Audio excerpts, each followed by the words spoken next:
आशा करता हूँ आप सब बहुत अच्छे होंगे। मेरा नाम है सिद्धांत अग्निहोत्री। स्टडी आईक्यू पे आपका बहुत बहुत स्वागत है। आज हम बात करेंगे दोस्तों अलामा मोहम्मद इकबाल की, नेशनल पोएट ऑफ पाकिस्तान। लेकिन इनकी जो पोइट्री है वो बहुत फेमस है, भारत में भी, बांग्लादेश में भी, ईरान में भी। इनफैक्ट जो ईरानियन रेवोल्यूशन हुआ था उसमें जो बैनर्स यूज हुए थे आपको इकबाल के वर्ड्स लिखे मिलेंगे। मोहम्मद इकबाल ने बहुत कुछ लिखा, अलामा इकबाल इनको बोला जाता है, बहुत कुछ लिखा है इन्होंने। और आपको जान के हैरानी होगी कि पाकिस्तान को क्रिएट करने का जो क्रेडिट है वो अलामा इकबाल को जाता है। शायद कुछ स्कॉलर्स का ये मानना है कि शायद जिन्ना जो है वो पार्टीशन ना भी करते, वो ऑटोनॉमी पे मान जाते, लेकिन इकबाल ने ये बल दिया कि पाकिस्तान एक अलग देश का होना बहुत ज्यादा जरूरी है। 1938 में इकबाल चले गए और उसके बाद 1940 में लाहौर रेजोल्यूशन, जिसको पाकिस्तान रेजोल्यूशन भी बोलते हैं, वो पास हो गया। अब अलग देश हमको चाहिए। वो सब मैंने कवर किया है, जिन्ना की बायोग्राफी कवर की है, आप देख लीजिएगा। इकबाल के इन्फ्लुएंसेस दोस्तों बहुत लोगों पे थे, ठीक है। और इनको इनको पाकिस्तान का नेशनल पोएट भी बोला जाता है, और जो वेस्ट है इनको पोएट ऑफ द ईस्ट बोलता है। तो आज हम अलामा मोहम्मद इकबाल की बायोग्राफी को देखेंगे, नजर डालेंगे। तो चलिए आगे बढ़ते हैं। स्टूडेंट्स को रिकनेक्ट, मेरा फेसबुक पेज है, सिद्धांत अग्निहोत्री के नाम से मेरी फेसबुक प्रोफाइल है। दोनों ही जगह आप लेक्चर की पीडीएफ ले सकते हैं, सवाल भी पूछ सकते हैं। गौरव सर ने कमाल की किताब लिखी है, फेलियर टू ट्रायम्फ। आप इसको स्टडी आईक्यू की वेबसाइट से प्री बुक कर सकते हैं। स्टडी आईक्यू का ऐप आ गया, आप इसको डाउनलोड करिए प्ले स्टोर से। ट्विटर पे मैं आ गया हूँ, ये रही मेरी आईडी। दोस्तों अगर हम इनकी बात करें तो इनका जन्म 1877 में हुआ था, 9 नवंबर 1877। और इनकी बर्थ एनिवर्सरी पाकिस्तान में छुट्टी होती है उस दिन, समझ रहे हैं? तो 9 नवंबर को पाकिस्तान में छुट्टी मनाई जाती है। अब इनका जन्म आपको बता दूं कि सियालकोट में हुआ था, ठीक है। सियालकोट उस समय तो भारत पूरा एक ही था, और Punjab province of British India, आज भी पाकिस्तान का जो पंजाब है वो सबसे बड़ा है। पाकिस्तान में पंजाब प्रोविंस सबसे बड़ा है, उसकी कैपिटल है लाहौर। तो सियालकोट में जन्मे थे। इनका एक कश्मीरी फैमिली में जन्म हुआ था, मतलब इनकी जो फैमिली है वो कश्मीरी थी, ठीक है। कश्मीरी पंडित थे इनके जो डिसेंडेंट है, इनके जो ग्रेट ग्रैंडफादर्स थे, लेकिन बाद में इस्लाम में कन्वर्ट हो गए, ठीक है। तो ये चीज आप समझे। अब आपको बता दूं कि अपनी माता जी से बहुत ज्यादा क्लोज थे, ठीक है। जो इनकी माता जी थी इमाम बीबी, उनसे बहुत ज्यादा क्लोज थे, ठीक है। अब शुरुआती पढ़ाई इनकी मस्जिद में हुई। इन्होंने धर्म के बारे में जाना, उसके बाद इन्होंने अरेबिक सीखी, लैंग्वेजेस बहुत सारी सीखी। इकबाल ने उर्दू में तो बहुत कुछ लिखा ही है, पर्शिया में सबसे ज्यादा इन्होंने पर्शियन में लिखा है, पर्शिया में तो बहुत ज्यादा लिखा है, इसीलिए ईरान में इनको बहुत ज्यादा मान्यता प्राप्त है, ठीक है ना। ईरान में इनको बहुत पढ़ा जाता है, ठीक है। तो पर्शियन में तो इन्होंने सबसे ज्यादा लिखा है, ज्यादातर वर्सेस जो हैं, ज्यादातर जो क्वाट्रेंट्स हैं वो इन्होंने पर्शियन में ही लिखे हैं। लेकिन उर्दू में भी इनका काम कमाल का है, पंजाबी में भी लिखा है, इंग्लिश में भी लिखा है, इनको बहुत सारी लैंग्वेजेस आती थी। 1893 में ये मैट्रिकुलेट हुए, और उसके बाद 1895 में इंटरमीडिएट, देन इनको बीए की डिग्री मिली फिलोसफी में, इंग्लिश लिटरेचर और अरेबिक में 1897, और 1899 में इन्होंने मास्टर ऑफ आर्ट्स किया, ठीक है। उसके बाद ये चले गए इंग्लैंड, है ना। इंग्लैंड चले गए ये। इंग्लैंड जब पढ़ने गए दोस्तों 1905 में ये इंग्लैंड पढ़ने गए थे। ये सब इन्होंने लिखा है अपनी पोएम्स में, जो इनके एक्सपीरियंसेस थे अपनी पोएम्स के थ्रू इन्होंने सब बताया है, ठीक है। 1905 में जब ये इंग्लैंड गए तो वहां पे ट्रिनिटी कॉलेज में इनको स्कॉलरशिप मिल गई, ठीक है। और वहां पे बैचलर ऑफ आर्ट्स लॉ की डिग्री मिली इनको। इन्होंने लॉ किया इंग्लैंड में जाके, और उसके बाद एज अ बैरिस्टर काम करने लगे। जी हां, वहां पे इनको बैरिस्टर लिंकन इंग ने भी बुलाया था, जो वहां का बार है, ठीक है। फिर भारत आई 1908 में, 1908 में भारत आए, और उसके बाद लाहौर लाहौर कोर्ट में इन्होंने काम करना शुरू किया। जब ये इंग्लैंड में थे दोस्तों तब इन्होंने बहुत ज्यादा पढ़ा। ये फ्रेडरिक नीश, गोएथ, रूमी, इन सब से बहुत ज्यादा इंस्पायर थे। रूमी की बायोग्राफी, फ्रेडरिक नीश की बायोग्राफी मैंने रिव्यू किया, आप देखिएगा, उनकी टीचिंग्स बताई हैं। रूमी से तो बहुत ज्यादा इंस्पायर थे। आपको बता दूं कि इनके बहुत अच्छे दोस्त थे स्वामी राम तीरथ। स्वामी राम तीरथ के बारे में पढ़िएगा, वो भी बहुत बड़े टीचर थे, ठीक है। स्वामी विवेकानंद से एसोसिएटेड थे, बहुत बड़े विद्वान थे, संस्कृत के विद्वान। तो जब स्वामी राम तीरथ से मिले तो इकबाल ने बोला कि आप मुझे संस्कृत सिखाइए, बदले में मैं आपको रूमी के बारे में बताऊंगा, है ना। रूमी की जो सूफी टीचिंग्स हैं उनके बारे में बताऊंगा। रूमी के बारे में पूरा लेक्चर है, मैंने कवर किया है, आप जरूर देखिएगा, समझ रहे हैं। तो 3 साल, जो 1905 से लेकर 1908 जो ब्रिटेन में इन्होंने 3 साल बिताए, वो कमाल थे। बहुत कुछ सीखा, बहुत ज्यादा पढ़ाई की। उसके बाद ये भारत आए, ठीक है। भारत, और इसी दौरान ये लिखने भी लगे थे। ठीक है, हाँ 1907 में जर्मनी भी गए थे, मतलब 2 साल ये इंग्लैंड में रहे, 2 साल। ठीक है, वहां पे अगर हम बात करते हैं कि इंग्लैंड में रहे वहां पे 2 साल, उसके बाद 1907 में जर्मनी गए, वहां पे इन्होंने अपनी पीएचडी कंप्लीट की। ठीक है, इनको डॉक्टर्स ऑफ फिलोसफी मिली, कहां से? Maximilian university of Munich. ठीक है, अब जर्मनी जो था, मैंने आपको कई बार बताया भी है कि हब था, वो इंटेलेक्चुअल्स का हब था। जर्मनी में बहुत बड़ी बड़ी यूनिवर्सिटीज थी। ठीक है, और इनकी जो डॉक्टोरल थीसिस थी, the development of metaphysics in Persia, क्या बात है ना? वही रूमी का फेवरेट सब्जेक्ट, जिसपे रूमी ने पोएट्री लिख दी। ठीक है, तो वही चीज एक तरीके से मेटाफिजिक्स, जो साइंस के बियॉन्ड है। ठीक है, जो सारे डायमेंशंस को पार कर देती है, जिसको एक्सप्लेन नहीं किया जा सकता। और मेटाफिजिक्स को अगर एक्सप्लेन किया जा सकता है तो रिलीजन के थ्रू, वो पोइट्स के थ्रू, मिस्टिक के थ्रू। ठीक है, बहुत लोगों को विजन्स होते हैं। ठीक है, खैर हम उसमें नहीं जाते फिलहाल, वो एक बहुत बड़ा अलग टॉपिक है अगर मेटाफिजिक्स की बात करें। उसके बाद दोस्तों, जब 1908 में ये भारत आए, ठीक है, ये यूरोप से भारत आए, तो काफी इंटेलेक्चुअल बन चुके थे, काफी पढ़ लिख गए थे, ज्ञान तो बहुत ज्यादा हो गया था। और फिर ये इस्लामिक स्टडीज में भी इनको इंटरेस्ट बहुत डेवलप हो गया था। ठीक है, इन्होंने इस्लाम के बारे में सब कुछ पढ़ लिया था। कट्टरता को तो ये नकारते थे, क्योंकि सूफिज्म में ये बिलीव करते थे, सूफी बिलीव। भाई रूमी तो सूफी पोएट थे। ठीक है, तो अगर रूमी से इतना ज्यादा इंस्पायर्ड है तो उसी बिलीफ में, सूफी बिलीफ में, सूफिज्म में गए, लेकिन इस्लाम को भी साथ साथ सारी टीचिंग्स को ही लेके चलते थे।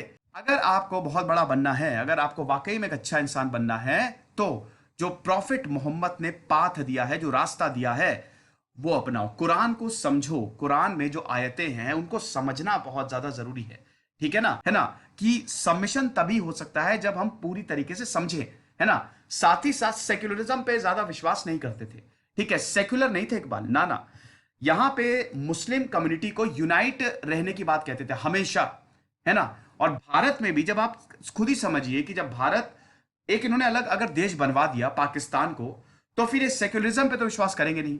ठीक है, ये मानते थे कि भारत में इंडियन नेशनल कांग्रेस को क्रिटिसाइज करते हो तो बोलते थे कि इंडियन नेशनल कांग्रेस में, ठीक है, जो मेजोरिटी है वो हिंदूज हैं, और भारत में भी हिंदूज डोमिनेट करते हैं, तो हमेशा मुस्लिम्स के इंटरेस्ट को दबाया जाएगा, तो इसीलिए अलग देश बहुत ज्यादा जरूरी है।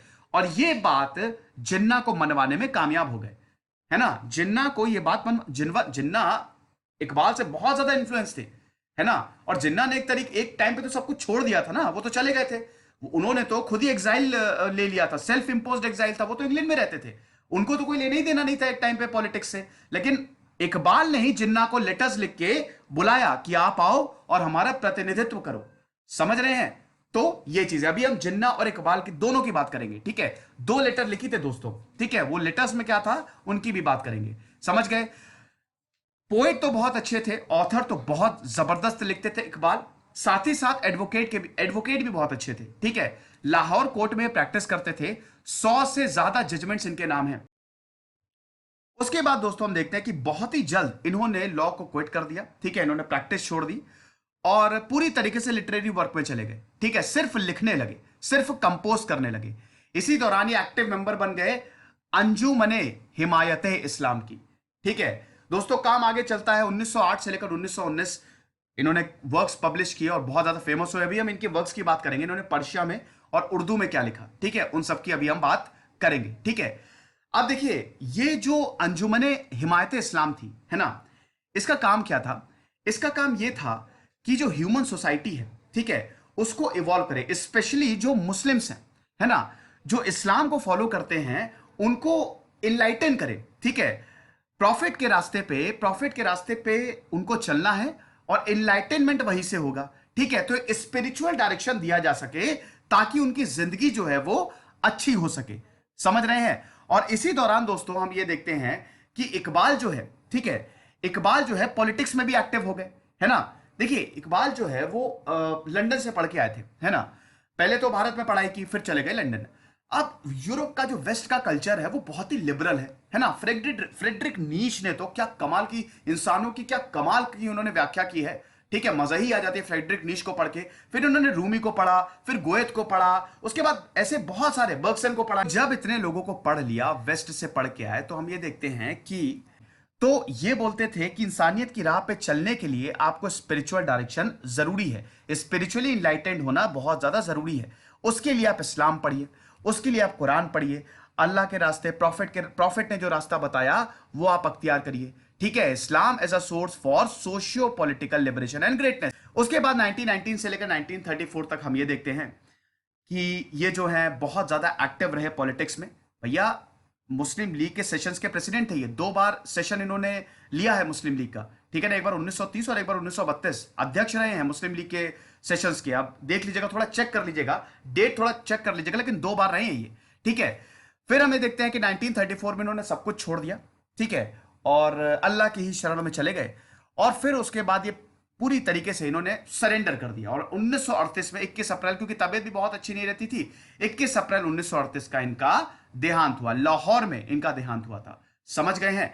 अब ये देख लीजिए, ये इनकी दरगाह है। ठीक है, ये आप देख रहे हैं ना दरगाह, तो इनकी जो दरगाह है वो हजूरी बाग में है, हजूरी बाग में है ये दरगाह है।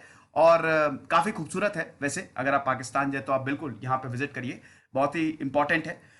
अब हम देखते हैं कि पॉलिटिक्स में क्या इन्फ्लुएंस रहा इनका, क्या इनका योगदान रहा पॉलिटिक्स में। देखिए, इकबाल की बात करें तो हिंदुस्तान को तो सबसे आगे रखते थे ये शुरू में, है ना। सारे जहां से अच्छा हिंदुस्तान हमारा, ये इकबाल नहीं लिखा है, आपको पता है कि नहीं। हम बुलबुलें हैं इसकी, ये गुलिस्तां हमारा, तो ये इकबाल नहीं लिखा है। ये 1903 के 1904 में लिखा गया था दोस्तों। ठीक है, मतलब इसी दौरान लिखा गया था।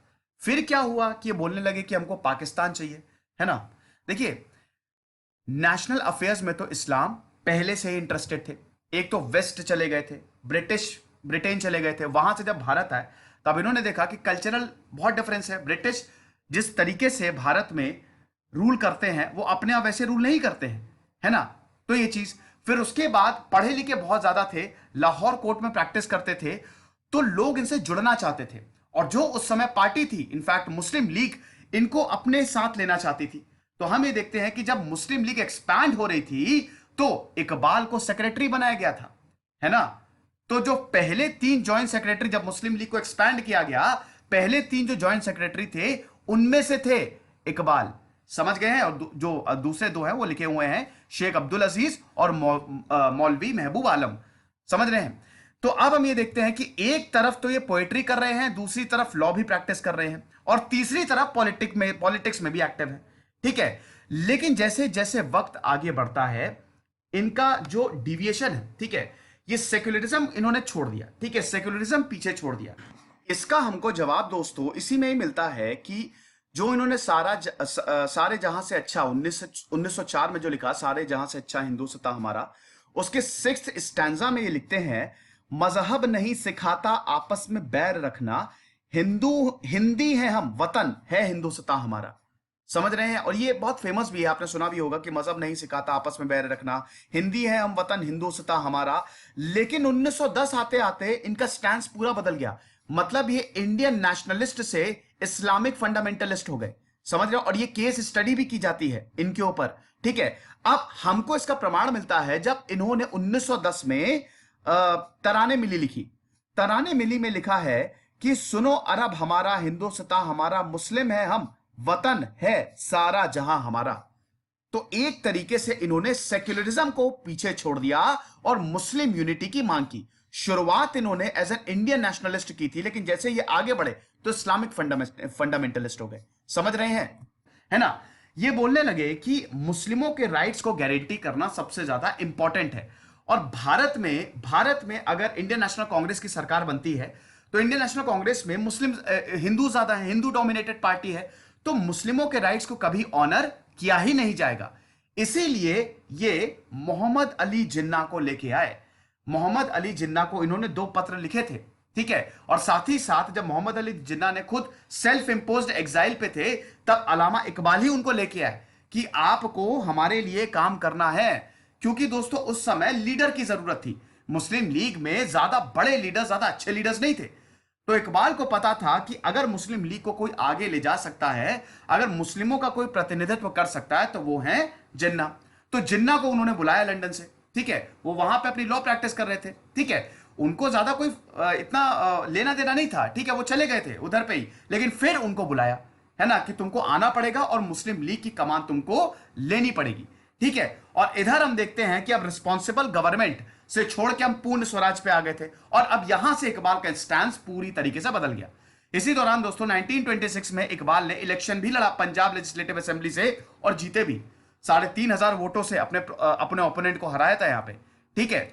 फिर हम ये देखते हैं दोस्तों कि 1920 से लेकर 1930, ठीक है। देखिए जिन्ना और इकबाल के रिश्ते बहुत अच्छे थे, है ना। जिन्ना जो है वो इकबाल की राइटिंग से इंस्पायर्ड थे, है ना। वो इकबाल को कोट करते थे हर जगह, और ये इकबाली हैं जिन्होंने पाकिस्तान की मांग रखी थी 1930 में दोस्तों। 1930 में इकबाल ने ही पहली बार बताया था, पहली बार ये आइडिया दिया था कि मुस्लिमों के लिए एक अलग देश बनाओ।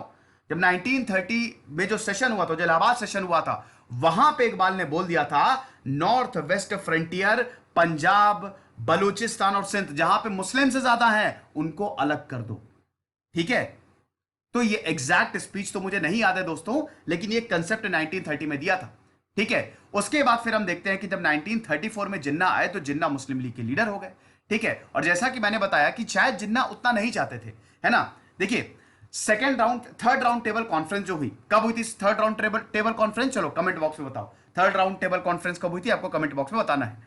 तो थर्ड राउंड टेबल कॉन्फ्रेंस जो हुई, तो वहां पे जो लीग है वो ऑटोनॉमी की बात कर रही थी, ठीक है। और इंडियन नेशनल कांग्रेस जो कह रही थी उसको नकार रही थी। इंडियन नेशनल कांग्रेस क्या कह रही थी? इंडियन नेशनल कांग्रेस जो सरकार बनेगी, जो प्रोविंशियल इलेक्शंस होंगे, ठीक है, हालांकि 1935 के बाद प्रोविंशियल इलेक्शंस होंगे, लेकिन जो भी था इंडियन नेशनल कांग्रेस अब बोल रही थी कि हमको पूर्ण स्वराज चाहिए। और यहां पे मुस्लिम लीडर्स को पता था कि अगर पूर्ण स्वराज मिला तो इसमें इंडियन नेशनल कांग्रेस बाजी मार लेगी, ठीक है।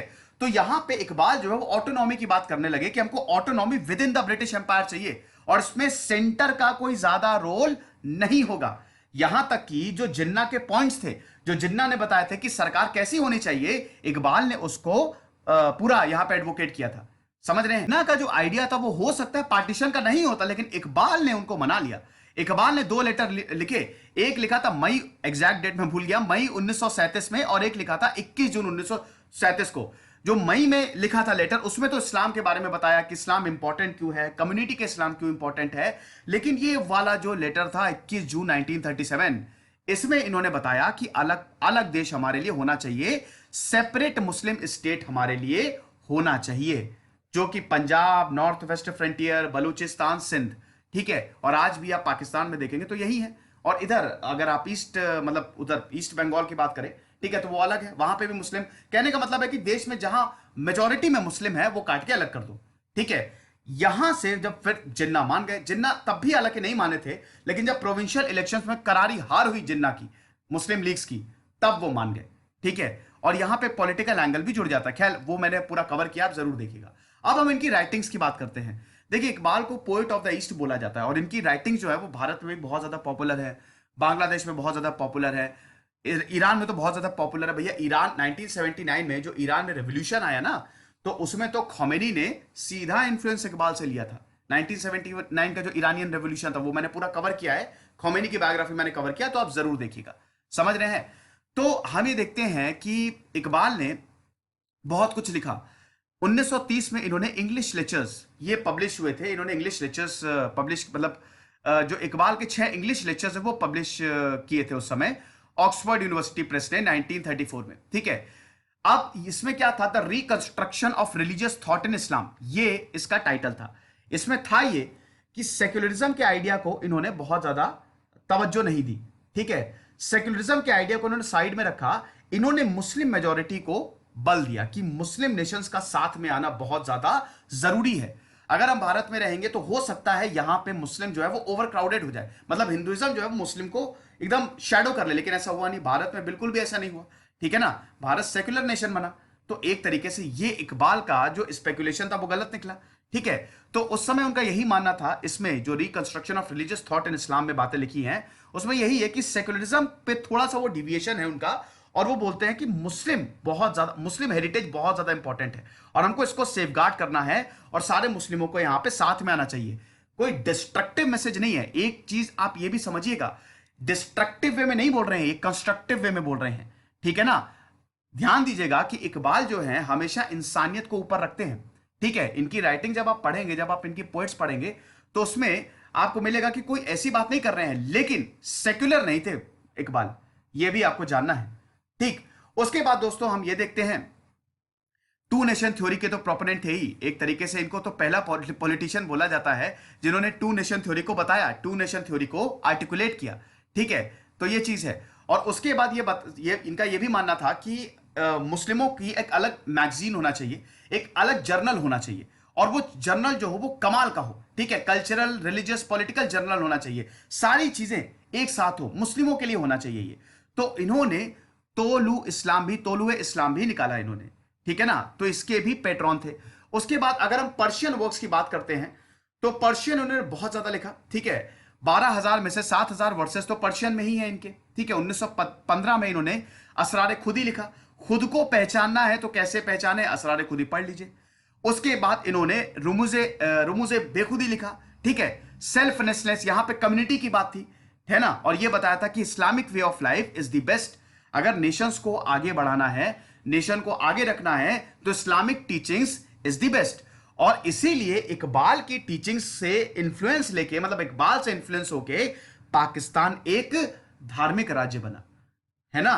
अब आप इसी बात से अंदाजा लगाइए कि इकबाल का कितना ज्यादा इन्फ्लुएंस था, समझ रहे हैं। तो इकबाल की जो टीचिंग्स थी, ठीक है, वो पूरी की पूरी एज इट इज पाकिस्तान ने कॉपी की, और इसीलिए तो इनको स्पिरिचुअल फादर ऑफ पाकिस्तान भी बोला जाता है। ठीक है ना, spiritual father of Pakistan Iqbal को बोला जाता है। ठीक है, तो अब उर्दू की बात करते हैं। उर्दू की बात करें दोस्तों, तो जबूर आजम इन्होंने लिखा। ठीक है, गुलशन राज लिखा। ठीक है, गार्डन ऑफ न्यू सीक्रेट्स, बंदगी नामा लिखा, बुक ऑफ स्लेवरी। लेकिन ये स्लेवरी पे बुक नहीं है, स्लेवरी कैसे आज के समय में प्रेवलेंट है, बंदगी नामा वो बताती है, और स्लेवरी से कैसे निजात पाई जाए, स्लेवरी का खंडन किया। बुक ऑफ स्लेवरी मतलब ये स्लेवरी को सपोर्ट नहीं कर रहे हैं, स्लेवरी का खंडन कर रहे हैं। ठीक है ना। उसके बाद बाले जिब्रिल, विंग्स ऑफ गैब्रियल, बाले जिब्रिल, ये जो वर्क है ये इनका बहुत ही फेमस वर्क है, और ये उर्दू पोइट्री में इसको फाइनेस्ट बोला जाता है। ठीक है, it is considered one of the finest Urdu poetry. ठीक है, ये जो क्रिटिक्स हैं, है ना, और इसीलिए ये सारे जो वर्क्स इन्होंने लिखे, इंग्लिश में भी लिखा, पंजाबी में भी लिखा। ठीक है, लेकिन उर्दू और पर्शिया में जो लिखा वो बहुत ही ज्यादा फेमस हुआ, और उसको आज भी पढ़ा जाता है। तो ये लेक्चर था दोस्तों, ये इकबाल पे लेक्चर था। आई होप आपको पसंद आया होगा, इसमें कोई भी प्रॉब्लम नहीं है। खुश रहिए, पढ़ते रहिए। दिस इज सिद्धांत अग्निहोत्री साइनिंग।